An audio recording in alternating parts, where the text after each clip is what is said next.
আপনাদের সাথে বাটা মশলা দিয়ে এইভাবে এত সুন্দর একটা বিরিয়ানি রান্নার রেসিপি শেয়ার করব। আশা করছি আপনারা দেখবেন। হ্যালো এভরিওয়ান, আসসালামু আলাইকুম। আশা করছি সবাই ভালো আছেন।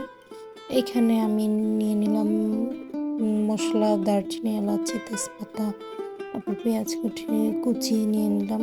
এখানে আমি একটু ভালো করে ভেজে একটু শুকনো মরিচ, তারপরে জিরা গুঁড়া, আদা রসুন পেস্ট এগুলো দিয়ে ভালো করে একটু মশলাটা ভেজে নিচ্ছি। তারপরে একটু সামান্য লবণ দিয়ে দিলাম, তারপরে বাদাম বাটা দিলাম, তারপরে জয়ফল, জয়ত্রী এগুলো বাটা আমি আজকে শুধু ইউজ করব, আর কোনো কিছু মশলা ইউজ করব না।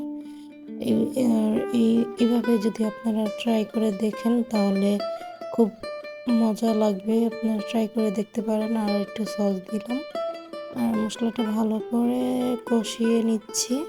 তারপরে এখানে মুগ ডাল, আজকে আমি মুগ ডাল দিয়ে বিরিয়ানিটা রান্না করবো, চিকেন বিরিয়ানি। আর আমি যেভাবে রান্না করলাম আপনাদের সাথে আমি শেয়ার করলাম। আর সবাই তো কম বেশি সবাই বিরিয়ানি রান্না করতে পারেন। তারপরে এখানে আমি চিকেনগুলো ঢেলে দিলাম, আর ভালো করে নাড়াচাড়া করে ঢাকনা দিয়ে ঢেকে দিয়েছি। আর কিছুক্ষণ পরে একটু পানি উঠেছে, আমি আর এখানে তেমন বেশি পানি ইউজ করিনি। তারপরে দিয়ে দিলাম টক দই। টক দই দেওয়ার পরে তো নাড়াচাড়া দিয়ে মিশিয়ে দিলাম। তারপরে এখানে আমি আবার চিকেনটা হয়ে এসেছে, পোলাওটা বসিয়ে দিচ্ছি পেঁয়াজ ভেজে। তারপরে আমার একটু কিসমিস না দিলে চলে না, আমি আবার পছন্দ করি বিরিয়ানিতে পোলাওতে কিসমিস দিতে। তারপরে এটা ফ্রাই হয়ে এসেছে।